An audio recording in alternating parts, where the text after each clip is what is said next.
ابو موسیٰ رضی اللہ عنہ روایت کرتے ہیں نبی کریم صلی اللہ علیہ وسلم نے فرمایا اس شخص کی مثال جو اپنے رب کو یاد کرتا ہے اور جو اپنے رب کو یاد نہیں کرتا زندہ اور مردہ جیسے ہے.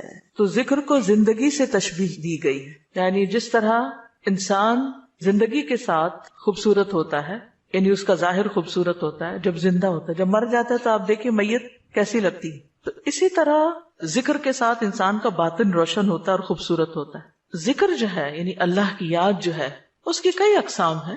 قرآن، نماز، تسبیحات، علم کا سیکھنا سکھانا، یہ اس وقت ہم ذکر کی مجلس میں ہیں. پھر اسی طرح دوسروں کو امر بالمعروف کرنا، نہی عن المنکر کرنا.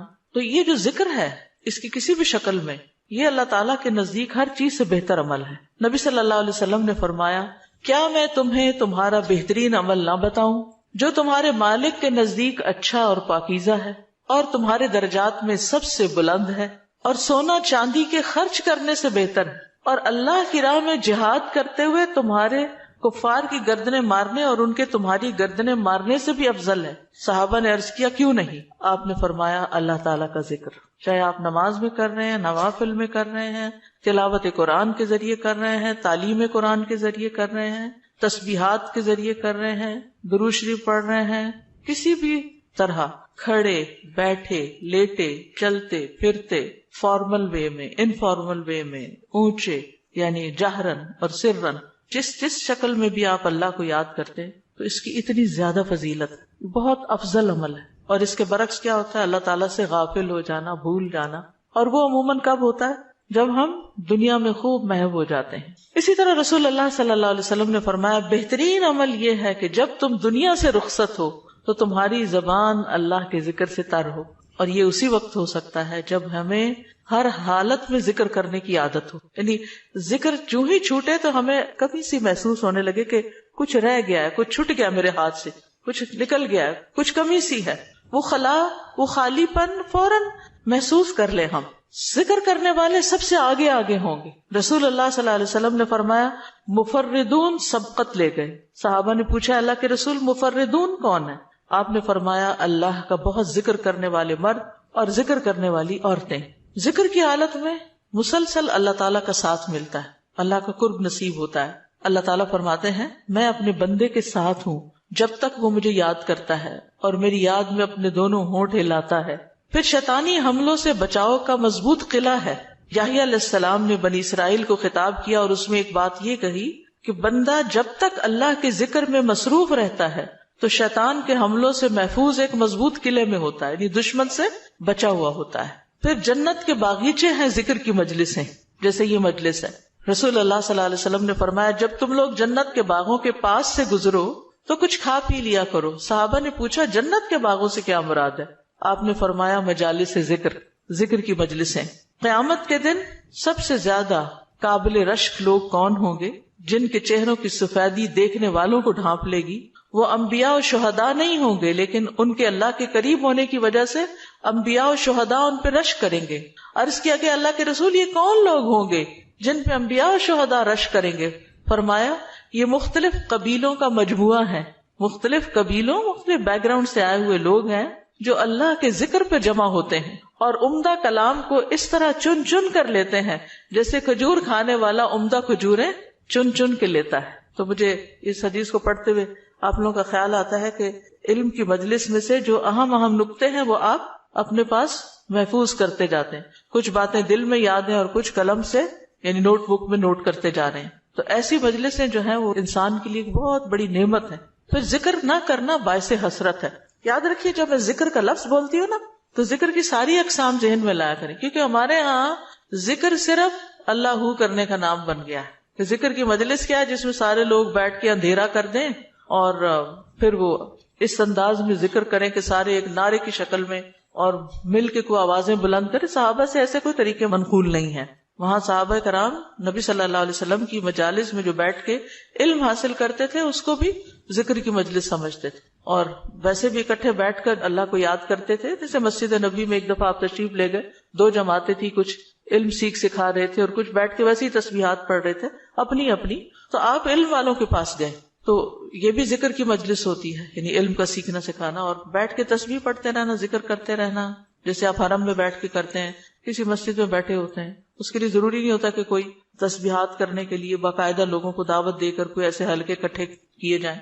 ذکر نہ کرنا باعث حسرت ہے۔ نبی صلی اللہ علیہ وسلم نے فرمایا جو لوگ کسی جگہ پر مجلس کریں لیکن اس میں اللہ کا ذکر نہ کریں اور نبی صلی اللہ علیہ وسلم پر درود نہ بھیجیں تو وہ ان کے لیے قیامت کے دن باعث حسرت ہوگی۔ اگرچہ وہ اجر و ثواب کی بنیاد پر جنت میں داخل ہو جائیں گے لیکن انہیں حسرت ہوگی کہ ہم نے یہ وقت کیوں گنوا دیا۔ ذکر نہ کرنے والے بدترین مخلوق ہیں، بد نصیب لوگ ہیں۔ عامر ابن ابسہ سے روایت ہے، رسول اللہ صلی اللہ علیہ وسلم نے فرمایا جب بھی سورج چڑھتا ہے اللہ عز و جل کی ہر ایک مخلوق اللہ عز و جل کی تسبیح اور حمد و ثنا بیان کرتی، یعنی صبح ہوتے ہی ساری مخلوق ذکر میں لگ جاتی، لیکن شیطان اور اولاد آدم میں سے آتا قسم کے لوگ ذکر نہیں کرتے۔ تو میں نے بنی آدم میں آتا قسم کے لوگوں کے بارے میں سوال کیا، آپ نے فرمایا بدترین مخلوق، یا فرمایا اللہ کی مخلوق میں سے بدترین لوگ، یعنی آسمان و زمین، سورج چاند ستارے، درخت شجر حجر، ہر چیز ذکر میں مشغول ہے سوائے ان لوگوں کے جو سو کے وقت گزار رہے ہیں یا غفلت میں پڑے ہوئے ہیں۔ حدیث نمبر 42، دو محبوب کلمات۔ عن ابی ہریرہ رضی اللہ عنہ قال قال النبی صلی اللہ علیہ وسلم کلمتان حبیبتان الی الرحمن خفیفتان علی اللسان ثقیلتان فی المیزان سبحان اللہ وبحمدہ سبحان اللہ العظیم۔ کتاب التوحید۔ ابو ہریرہ رضی اللہ عنہ روایت کرتے ہیں نبی کریم صلی اللہ علیہ وسلم نے فرمایا دو کلمے رحمان کو بہت محبوب ہیں، زبان پر بہت ہلکے ہیں لیکن قیامت کے دن ترازو میں بہت بھاری ہوں گے۔ سبحان اللہ و بحمدہ سبحان اللہ العظیم۔ اللہ اپنی حمد کے ساتھ پاک ہے، اللہ پاک ہے جو بہت عظمت والا ہے۔ تو جیسے ہم جانتے ہیں کہ نفلی عبادت میں افضل عمل اللہ کا ذکر ہے، تو یہاں پر اس ذکر کی خاص شکل بتائی گئی کہ اللہ تعالیٰ کی حمد و ثنا اور پاکی بیان کرنا۔ سبحانہ کا مطلب کیا ہوتا ہے کہ وہ پاک ہے۔ تو جس کلام میں، جس ذکر میں اللہ تعالیٰ کی پاکی بیان کی جائے، تسبیح بیان کی جائے اور حمد و ثنا بیان کی جائے، وہ اللہ تعالیٰ کا چنا ہوا کلام ہے۔ رسول اللہ صلی اللہ علیہ وسلم سے سوال کیا گیا کون سا کلام افضل ہے؟ آپ نے فرمایا جو اللہ نے اپنے فرشتوں اور بندوں کے لیے چنا۔ کیا فرمایا؟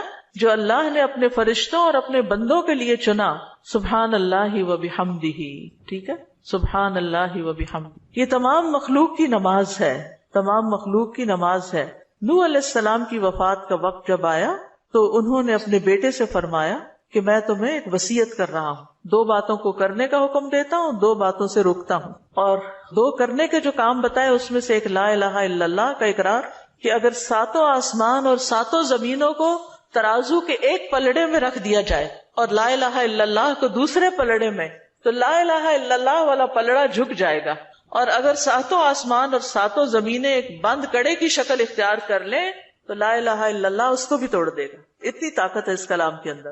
اور دوسرا یہ کہ سبحان اللہ و بحمدہ کا ورد کرتے رہنا، کیونکہ یہ ہر چیز کی نماز ہے اور اس کے ذریعے مخلوق کو رزق ملتا ہے۔ اور میں تمہیں شرک اور تکبر سے منع کرتا ہوں، یہ دو منع کرنے والی چیز۔ اسی طرح ان کلمات کو اگر کوئی 100 دفعہ دن میں پڑھے تو اس کے گناہ مٹ جاتے ہیں، گناہ جھڑ جاتے ہیں، چاہے سمندر کی جھاگ کے برابر ہی کیوں نہ ہو۔ پھر اسی طرح ایک اور حدیث میں آتا ہے سنن ترمذی کی، جو شخص سبحان اللہ العظیم و بحمدہ کہتا ہے اس کے لیے جنت میں کھجور کا ایک درخت لگا دیا جاتا ہے، صرف ایک دفعہ کہنے سے۔ کہہ لیجئے سبحان اللہ العظیم و بحمدہ۔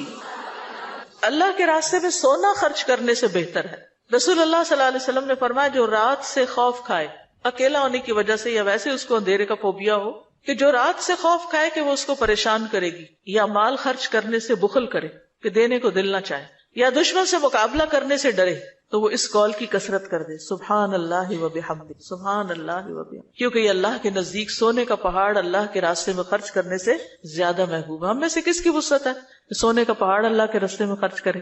نہیں کر سکتے، تو اس لیے اس کلمے کو ہی زیادہ سے زیادہ پڑھ لینا چاہیے۔ اسی طرح سبحان اللہ، لا الہ الا اللہ، الحمدللہ، یہ کلمات عرش کے ارد گرد چکر لگاتے اور ان کی بھنبھناہٹ ہوتی شہد کی مکھیوں کی بھنبھناہٹ کی طرح، اور وہ اپنے ذکر کرنے والے کی اللہ کے ہاں یاد دلاتے ہیں۔ تو آپ نے فرمایا کیا تم میں سے کوئی یہ پسند نہیں کرتا کہ اس کے لیے کوئی ایسا ہو جو ہمیشہ اللہ کے ہاں اس کی یاد دلائی جاتے رہے، یعنی کوئی ایسا طریقہ ہو کہ ہمیشہ عرش کے ارد گرد آپ کا ذکر ہوتا رہے.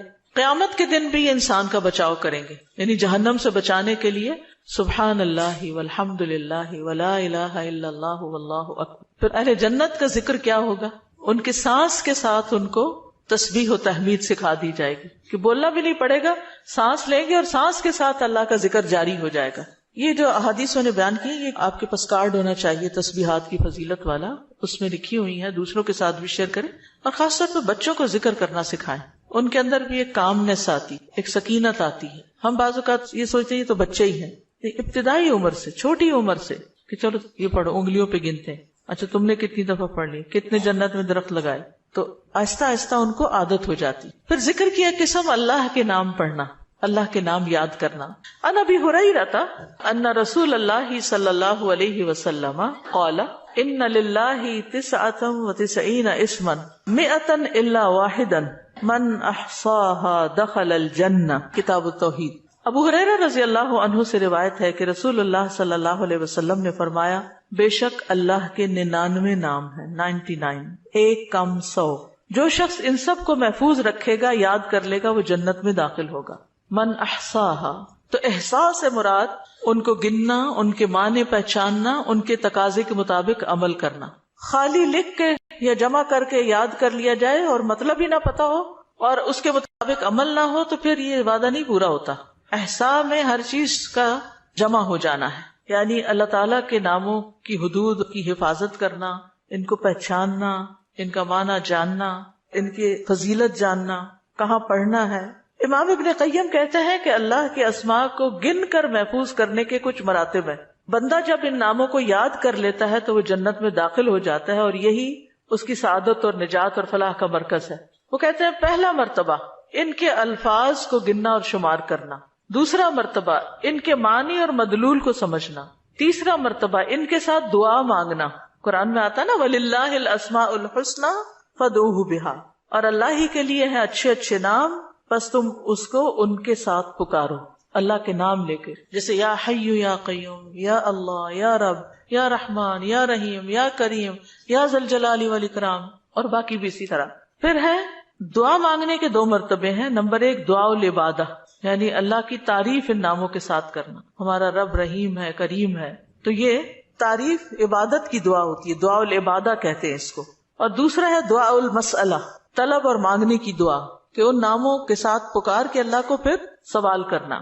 اور اسماء حسنہ کے ساتھ یہ نہیں کہ اپنی طرف سے اللہ تعالیٰ کا کوئی نام بنا کے اور پھر اس سے دعا کرنا، یا موجود، یا ذات، یا شیء، اس طرح کی باتیں نہیں، بلکہ اللہ کے جو پراپر نام قرآن و سنت سے ثابت ہیں ان کے ساتھ دعا مانگنا.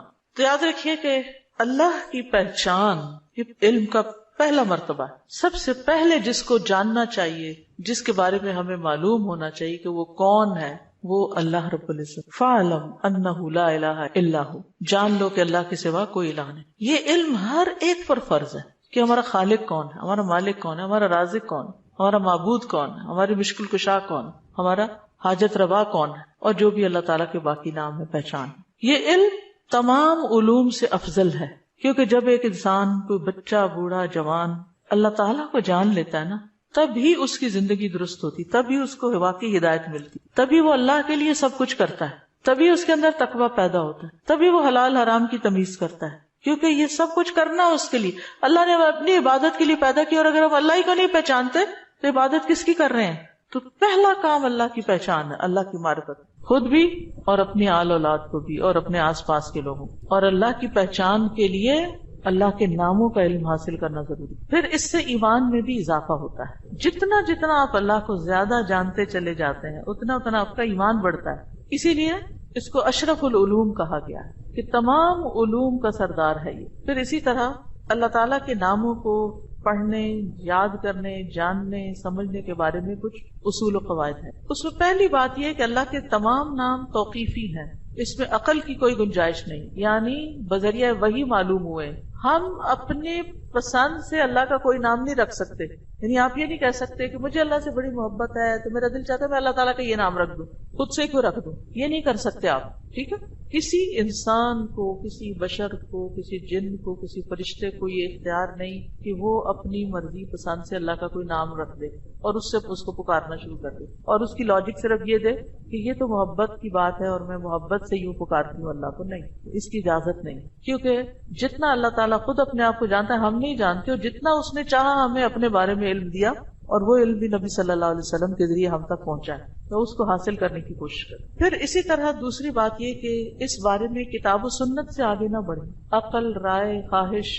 امام احمد کہتے ہیں اللہ کی صفت نہیں بیان کی جائے گی مگر وہی جو خود اس نے اپنی ذات کی بیان فرمائی ہے یا رسول اللہ صلی اللہ علیہ وسلم نے بیان کی ہے. ہم قرآن و سنت سے آگے نہیں بڑھیں گے, خود یا کسی عالم یا کسی اور انسان کے بتائے ہوئے نام کے مطابق نہیں کام کریں گے. پھر اگلی بات یہ کہ اللہ کے ناموں میں الحاد سے بچنا چاہیے. الحاد سے, الحاد کا مطلب کیا ہے؟ سیدھے رستے سے ہٹ جانا. لحد ہوتی ہے نا وہ قبر جو بغلی قبر ہوتی ہے, نیچے گڑھا کھودتے کھودتے سائڈ پہ قبر کھودنا شروع کر دیا. تو اس کی بہت سی صورتیں ہو سکتی, جیسے اللہ کے کسی نام کا انکار کر دیا جائے یا نام جن صفات پر دلالت کر رہے ہیں ان کا انکار کر دیا جائے, جیسے امت میں کچھ ایسے فرقے گزرے ہیں کہ جو یہ کام کرتے رہے ہیں. پھر اسی طرح بغیر تحریف, تعطیل, تکییف اور تمثیل کے اسماء و صفات پر ایمان لانا ضروری. تحریف یعنی خود تبدیلی کرنا, تعطیل یعنی کسی صفت کو معطل کر دینا, تکییف کسی کیفیت کو بتانا, تمثیل یعنی مثال بیان کرنا, ان چیزوں سے بچنا چاہیے. پھر ایک اہم بات یہ بھی یاد رکھیے کہ 99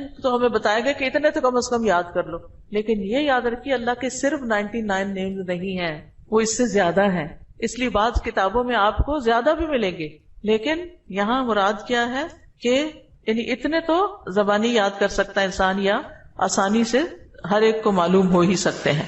کیونکہ حدیث میں آتا ہے اسألک بکل اسم هو لک سمیت به نفسک وانزلته فی کتابک او علمته احدا من خلقک او استأثرت به فی علم الغیب عندک. اے اللہ میں تجھ سے تیرے ہر نام کے واسطے سے دعا کرتا ہوں, وہ نام جو تو نے اپنی ذات کے لیے رکھے یا جو نام تو نے اپنی کتاب میں اتارے یا وہ جو اپنی مخلوقات میں سے کسی کو سکھا دیے یا وہ نام جو تو نے اب تک اپنے خزانہ غیب میں محفوظ رکھے. اس سے کیا پتہ چلتا ہے کہ کچھ نام تو خزانہ غیب میں ہے.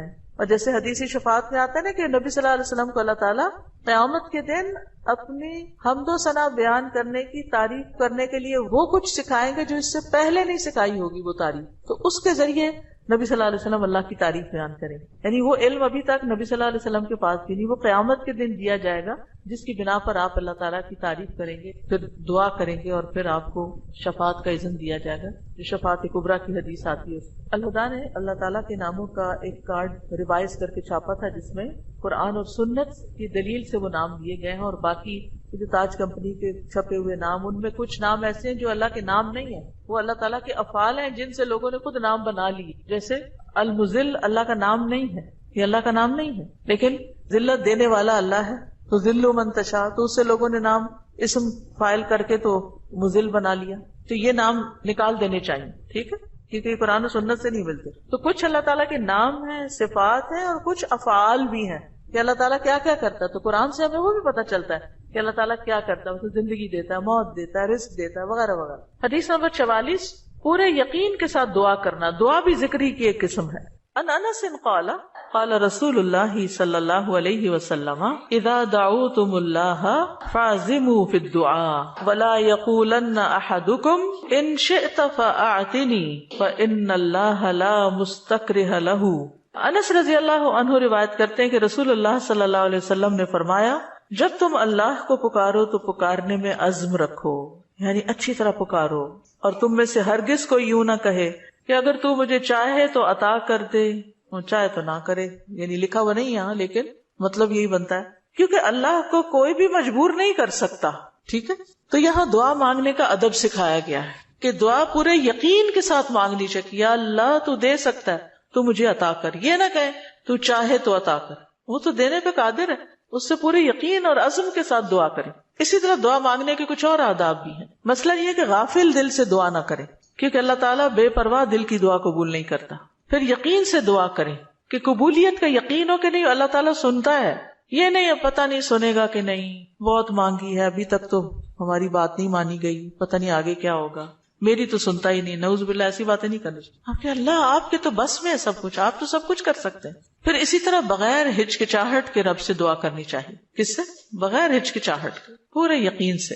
نبی صلی اللہ علیہ وسلم نے فرمایا جب تم میں سے کوئی آدمی اللہ کے سامنے اپنی خواہش کا اظہار کرے تو وہ زیادہ سے زیادہ مانگے، کیونکہ وہ اپنے رب سے مانگ رہا ہوتا ہے عز و جل سے، وہ سب کچھ کر سکتا ہے. پھر خشوع و خضوع اور عاجزی سے مانگے. ادعوا ربکم تضرعا وخفیا انہ لا يحب المعتدین. پھر گریہ و زاری، رو دھو کے مانگے.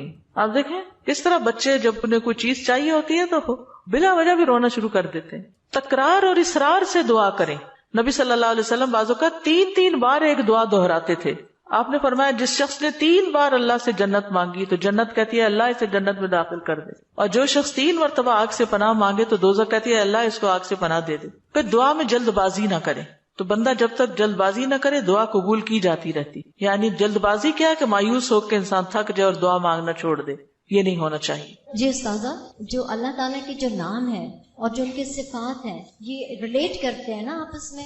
اس کی ساری صفات اس کے ناموں میں، یعنی ناموں میں ہی اس کی صفات، یعنی ذکر کی ایک قسم جو ہے نا غور و فکر بھی ہے کائنات میں، اور اس کے ذریعے اللہ کو یاد کرنا. کیونکہ جتنی تقصیر ہم کرتے ہیں کمی کوتاہی دعا میں، وہ اسی وجہ سے کرتے ہیں کہ ہمیں اللہ کی پہچان نہیں ہوتی. آپ دیکھیے جب ہمیں لوگوں کی پہچان ہوتی ہے نا کہ کون کتنا سخی ہے تو ہمیں اس سے اسی کے مطابق توقع ہوتی. امی سے عیدی اتنی ملے گی اور ابا سے اتنی ملے گی، کیونکہ ہم دونوں کا مزاج پہچانتے ہیں کہ کون کتنا دیتا ہے. اسی طرح خالہ مامی دادی سب کا پتا ہوتا ہے کہ کون کیا کرتا ہے. تو اگر انسانوں کا تھوڑا بہت ہمیں پتا ہوتا ہے اور اس کے مطابق ہی ہماری ایکسپیکٹیشن ہوتی ہے، تو جس کو اللہ کا پتا چل جائے کہ وہ کیا عظیم ہستی ہے، پھر اس کی دعا کی ایکسپیکٹیشن کتنی بڑی ہوگی کہ وہ کیا کچھ نہیں دے سکتا اور کیا کچھ اس سے مانگنا چاہیے. وہ تو کبھی مایوس ہی نہیں ہو سکتا انسان. اساتذہ السلام علیکم. یہ جو ہم لوگ الہدا میں بھی پڑھاتے ہیں نسلوں کا یوم، اس کے اندر بھی یوم عزو آتا ہے، تو کیا کوئی نیا ورژن ہے جس؟ بالکل نیا ورژن بھی ہے، کارڈز لے لیجئے، اور نئے ورژن کی ریکارڈنگ بھی ہم نے کروا لی ہوئی ہے. ساجد محترم، یہاں پہ آپ نے ابھی فرمایا نا کہ تو چاہے تو عطا کر، یہ نہیں کہنا چاہیے، تو اس کی تھوڑی سی وضاحت کر دیں کیونکہ میرے ذہن میں بھی آ رہا ہے کہ ہم جب یہ کہتے ہیں، آپ نے بھی فرمایا نا کہ تو جو چاہے وہ عطا کر دے، ہمیں یہ نہیں کہنا چاہیے تو چاہے تو عطا کر دے. ہاں اگر تو چاہے تو عطا کر دے. اس کی تھوڑی سی وضاحت کر دیں کیونکہ میرے ذہن یعنی اس کا مطلب یہ ہے کہ مثلا مجھے گھر چاہیے، اللہ اگر آپ کی مرضی ہے تو دے دیں، نہیں تو نہ سے. یہ نہیں کہنا چاہیے. بندوں کے ساتھ ہم ایسے معاملے کر رہے ہوتے ہیں نا، دینا تو دو نہیں تو نہ دو، تو اللہ کے ساتھ ایسے نہیں کرنا، یہ بے ادبی ہے. استاذہ یہ جو آپ نے کہا کہ جس کا آخری کلام لا الہ الا اللہ ہوگا تو وہ جنت میں جائے گا، جیسے ہماری آنٹی حالت نیزہ سے 2 دن پہلے ہم نے ان کو پڑھایا، انہوں نے ورد کیا، اس کے بعد وہ کومے میں چلے گئی، تو ان کے لیے ہم یہ امید رکھ سکتے ہیں کہ ان کا آخری کلام یہی ہے لا الہ الا اللہ؟ یعنی آخری بات جو کی وہ لا الہ الا اللہ تھی، چاہے اس کے بعد 1 دن بعد فوت ہوئے یا 2 دن بعد. اور ایک اور بات، بعض اوقات قومے میں ہوتے ہوئے بھی سن رہے ہو، اور کئی لوگوں کا یہ پتہ چلتا ہے کہ وہ آہستہ آہستہ زبان بھی ہلا رہے ہو، اور کئی لوگوں کا یہ بھی میں نے سنا ہے، مطلب لوگوں کے ڈیتھ کے جو حالات واقعات سنتے ہیں کہ بے ہوشی تاری رہی اور فوت ہونے سے تھوڑی دیر پہلے آنکھیں بھی کھولی اور منہ بھی ہلایا اور پھر دوبارہ چلے گئے. تو یہ اللہ کی دی ہوئی توفیق ہے، ہمیں توفیق مانگنی چاہیے کہ اللہ ہمارا آخری کلام لا الہ الا اللہ. آپ نے بھی ذکر کیا ہے، ذکر کا فضیلت بیان کی ہے، تو مجھے یہ بات سمجھ آئی ہے کہ جب ہم لوگ دن رات میں ذکر کرتی ہیں، ہماری زبان تر رہتی ہے ذکر سے، جوارے اس چیز کی گواہی دیتے ہیں، تو وہ جو ہے آپ کا جو اندر احساس ہے وہ یہ ہوتا ہے کہ ہمارا ٹائم ویسٹ نہ ہو، ٹھیک ہے، اور ہم لوگ جو ہے نا فضولیات سے وہ اجتناب کرتے ہیں اس چیز کو کہ ہم نے ذکر کرنا ہے، اپنی نیکیوں کو اضافہ کرنا ہے، خیر و برکتیں مانگنی ہے. کیا یہ چیز جو ہے ہمارے خشوع و خضوع میں اضافہ کر سکتی ہے؟ ذکر کے تو بہت سی برکات ہیں، اور اس میں سے یہ بھی ہے. 2 چیزیں جو ہے نا ذکر میں بڑا فائدہ دیتی ہے. ایک ہے کہ ٹارگٹ ڈیلی سیٹ کرے، جیسے 100 دفعہ یہ سبحان اللہ و بحمدہ کہا گیا، یہ منیمم بیئر منیمم ہے کہ آپ یہ 100 دفعہ سورج نکلنے سے پہلے اور سورج غروب ہونے سے پہلے پڑھ لیں عصر کے بعد. پھر اسی طرح یہ ہے کہ نبی صلی اللہ علیہ وسلم دن میں 70 سے 100 بار استغفار کرتے. ٹارگٹ سیٹ کر لیں کہ میں نے لازمی یہ تو کرنا ہی کرنا ہے، اتنا تو کرنا ہے، زیادہ ہو جائے تو بہت ہی اچھا، کیونکہ حدیث میں آتا ہے نا طوبی لمن وجد الاستغفار فی صحیفتہ، کہ خوشخبری ہے اس کے لیے جو اپنے اعمال نامے میں استغفار کی کثرت پائے. پھر آپ دیکھیے درود شریف ہے، اگر کوئی اپنی ساری دعا کو درود شریف ہی بنا لے تو اس کے لیے ہر چیز کافی ہو جاتی. کم از کم ایک تسبیح درود شریف کی، اور اگر وہ نہیں نصیب تو صبح 10 دفعہ، شام 10 دفعہ، دن کا آغاز اختتام تو لازمی درود شریف کے ساتھ ہو. پھر اسی طرح لا حول ولا قوت الا باللہ ہے جنت کے خزانوں میں سے. اگر ہمیں دنیا کا کوئی خزانہ بتایا جائے تو ہم لوٹنے چلے جائیں اس کو، ٹھیک ہے، جنت کا خزانہ ہے وہ اکٹھا کرنے کے لیے. اس کی تسبیح کر لیں، لا الہ الا انت سبحانک انی کنت من الظالمین، کم از کم 100 دفعہ پڑھ لیں. 100 دفعہ نہیں، 10 دفعہ ہی رکھ لیں، لیکن ڈیلی پڑھیں. پھر اسی طرح سبحان اللہ والحمد للہ ولا الہ الا اللہ واللہ اکبر. اس کی بے پناہ فضیلت اور اس کی بے شمار فضائل ہیں اگر اس کی ایک تسبیح آپ کر سکیں. اب یہ ہے کہ اتنا کچھ اوور ویلمنگ ہو جاتا ہے، یہ بھی کر لو، یہ بھی کر لو، یہ بھی کر لو. کچھ چیزیں صبح کے وقت کے لیے رکھ لیں، کوئی دوپہر کے لیے رکھ لیں، کوئی شام کے لیے رکھ لیں، کوئی کہیں اگر آپ آتے جاتے ہیں اس کے لیے رکھ لیں، کوئی کسی کام کے ساتھ باندھ لیں. اگر آپ نے ٹارگٹ سیٹ کر لیا نا کہ یہ تو کرنا ہی کرنا ہے تو انشاءاللہ کر بھی لے گی. اگر کسی وجہ سے کوئی آگے پیچھے ہو بھی گیا تو رات کو سونے سے پہلے کر لیں. اگر ایک دن کچھ کمی بیشی ہوگی اگلے دن پورا کر. اپنے اوپر پابندی آپ نے خود لگانی، یہ تو میں نے کرنا ہے، ٹھیک ہے.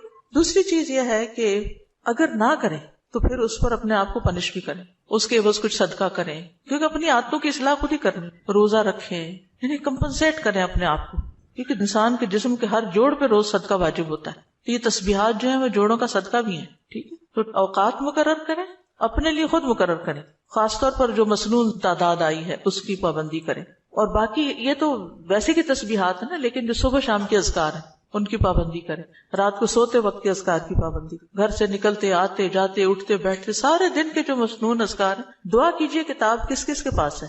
الحمدللہ سب کے پاس ہے. اس میں زندگی کے مختلف مواقع پر جو دعائیں کی جاتی، دعا جو وہ بذات خود ایک ذکر کی قسم، ٹھیک. فَإِذَا قَالَ سُبْحَانَكَ اللَّهُمَّ وَبِحَمْدِكَ وَأَثْنَى عَلَى اللَّهِ تَعَالَى بِمَا هُوَ أَهْلُهُ فقد خرج عن الغفلة التي هي حجاب أيضا بينه وبين الله تعالى وأتى بالتحية والثناء الذي يخاطب به الملك عند الدخول عليه تعظيما له وتمجيدا ومقدمة بين يدي حاجته فكان في هذا الثناء من أدب العبودية وتعظیم المعبود ما يستجلب به اقبالہ علیہ ورضاہ عنہ واسعافہ بحوائجہ. دعائے استفتاح. پھر جب وہ سبحانک اللہم و بحمدک یعنی پاک ہے تو اے اللہ اور سب تعریف تیرے ہی لیے ہے کہتا ہے اور اللہ تعالیٰ کی ثنا بیان کرتا ہے جو اس کی شان کے لائق ہے، تو وہ اس غفلت سے بھی باہر نکل آتا ہے جو اس کے اور اللہ تعالیٰ کے درمیان رکاوٹ تھی. وہ اس کی تعظیم اور بزرگی بیان کرنے کے لیے اپنی ضرورت سے پہلے بطور تمہید ایسا تحیہ اور تعریف بجا لائے گا جس طرح بادشاہ کے پاس داخل ہوتے وقت مخاطب کیا جاتا ہے. چنانچہ یہ تعریف بجا لانا عبودیت کے آداب میں سے ہے اور معبود کی تعظیم ہے جس کے ذریعے وہ معبود کو اپنی طرف متوجہ کر لے گا اور اس کی رضا پا لے گا اور اپنی حاجات میں اس کی مدد حاصل کر لے گا. تو یہاں یہ بتاتے ہیں کہ دعا استفتاح پڑھنے کا مقصد کیا ہے، کیوں پڑھی جاتی، اس کا کیا فائدہ ہے، اس سے کیا حاصل ہوتا ہے، اس کا کیا نتیجہ نکلتا ہے. یعنی نماز کا کوئی بھی سٹیپ جو ہے وہ بے مقصد نہیں ہے، بے معنی نہیں ہے. ایسے ہی کچھ چیزوں کو اکٹھا کر کے نماز نہیں بنا دی گئی، بلکہ اس کے پیچھے ایک حکمت ہے. فَإِذَا قَالَ سُبْحَانَكَ اللَّهُمَّ وَبِحَمْدِكَ پھر جب وہ کہتا ہے سبحانک پاک ہے تو، اللہم اے اللہ، وَبِحَمْدِكَ اور ساتھ تیری تعریف کے یا سب تعریف تیرے لیے ہے، وَأَثْنَى عَلَى اللَّهِ تَعَالَى اور وہ ثنا بیان کرتا ہے اللہ سبحانہ تعالیٰ کی، بِمَا هُوَ أَهْلُهُ جس کا وہ اہل ہے، فَقَدْ خَرَجَ عَنِ الْغَفْلَةِ تو تحقیق وہ غفلت سے نکل آتا ہے، التي هي حجاب ايضا بينه وبين الله تعالى وہ غفلت جو حجاب ہے، ایک پردہ ہے، ایضاً بھی یعنی وہ بھی ایک پردہ ہے اس بندے کے درمیان اور اللہ تعالیٰ کے درمیان. یعنی تعریف شروع کرتے ہی انسان غفلت سے باہر آ جاتا ہے. وَأَتَى بِالتَّحِيَّةِ وَالثَّنَاءِ اور وہ پیش کرتا ہے تحیہ سلام اور ثنا تعریف، الذی وہ جو یخاطب بہ الملک جس سے بادشاہ کو خطاب کیا جاتا ہے. یعنی کسی دنیاوی بادشاہ کے پاس بھی انسان جب حاضر ہوتا ہے اس کے دربار میں تو سب سے پہلے اس کی تعریف کرتا ہے. عند الدخول علیہ اس کے پاس داخل ہونے کے وقت، تعظیما لہ و تمجیدا اس کی تعظیم کرتے ہوئے اور اس کی بزرگی بیان کرتے ہوئے، ومقدمتا بین یدی حاجتہ اور اپنی حاجت پیش کرنے سے پہلے تمہید کے طور پر، مقدمہ تمہید یعنی مقدمے کے طور پر، فکان فی ھذا الثناء، تو یہ تعریف جو ہے اس میں من ادب العبودیتی، یہ عبودیت کے آداب یا مینرز میں سے ہے، وتعظیم المعبودی، اور معبود کی تعظیم ہے، یعنی یہ اللہ سبحانہ تعالیٰ کی تعظیم کے لیے ہم ثنا پڑھتے ہیں شروع میں، سبحانک اللہم وبحمدک وتبارک اسمک وغیرہ، ما یستجلب بہ اقبالہ علیہ، جس کے ذریعے وہ کھینچ لاتا ہے یا متوجہ کر لیتا ہے اللہ سبحانہ تعالیٰ کی توجہ اپنی طرف، اقبالہ علیہ، اس کی توجہ اپنی طرف، ورضاہ عنہ، اور اس کی رضا، واسعافہ بحوائجہ، اور اس کی مدد کرنا۔ اسعاف آپ نے دیکھا ہوگا فرسٹ ایڈ کی جو ایمبولینسز ہوتی ہیں ان کے اوپر لکھا ہوتا ہے، یعنی فوری مدد طلب کرنا، بحوائجہ، اپنی حاجات میں۔ تو یہ تعریف انسان کے لیے بہت فائدہ مند ثابت ہوتی ہے۔ کیا کیا فائدے اس میں بتائے گئے ہیں؟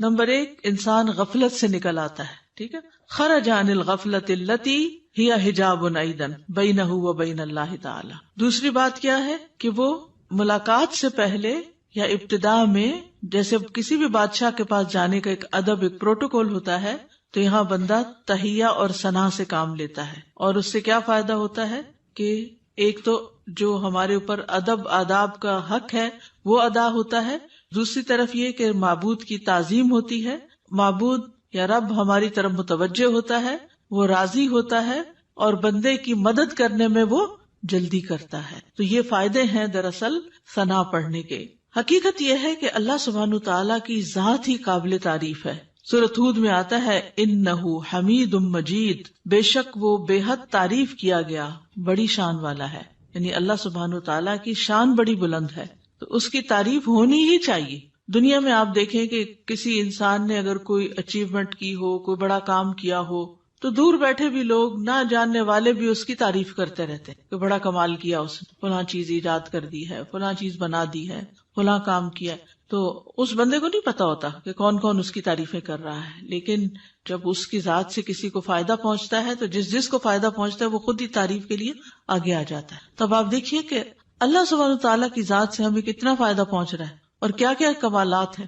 یعنی کسی کی بھی تعریف کرنے کی 2 بڑی وجوہات ہوتی، ایک اس کے کمالات اور دوسرا اس کی ذات سے فائدہ کتنا پہنچ۔ تو یہ دونوں چیزیں کامل درجے میں اللہ تعالیٰ کے اندر موجود ہیں۔ ہمارے پاس جو بھی کوئی نعمت ہے وہ اللہ ہی کی طرف سے ہے، اور ہر چیز میں اس کا کمال ہے، تخلیق میں اور رزق پہنچانے میں، اور جتنے بھی اس کے نام ہیں کامل صفات اور اسماء ہیں، تو اس لیے اس کی تعریف تو ہونی ہی چاہیے۔ تو نماز کے بالکل آغاز میں یہی سب سے مناسب جگہ ہے کہ جہاں تعریف ہو، اس کی حمد و ثنا ہو، کیونکہ وہ اس لائق ہے کہ اس کی حمد و ثنا کی جائے۔ یعنی آپ دیکھیے کہ جب کوئی حمد و ثنا کے لائق ہوتا ہے تو اس کی اگر کوئی تعریف نہیں بھی کرے تو اس کو تو کوئی نقصان نہیں، کیونکہ وہ تو ہے ہی قابل تعریف۔ نقصان کس کا ہوتا ہے کہ جو دیکھ رہا ہے، جو فائدہ اٹھا رہا ہے، وہ چپ بیٹھا ہے، وہ کوئی تعریف نہیں کر رہا۔ اور یہ تعریف جو ہے یہ دراصل شکر ادا کرنے کا ایک طریقہ ہوتا ہے، اور اللہ کا وعدہ ہے کہ اگر تم شکر ادا کرو گے تو میں تمہیں اور زیادہ دوں گا۔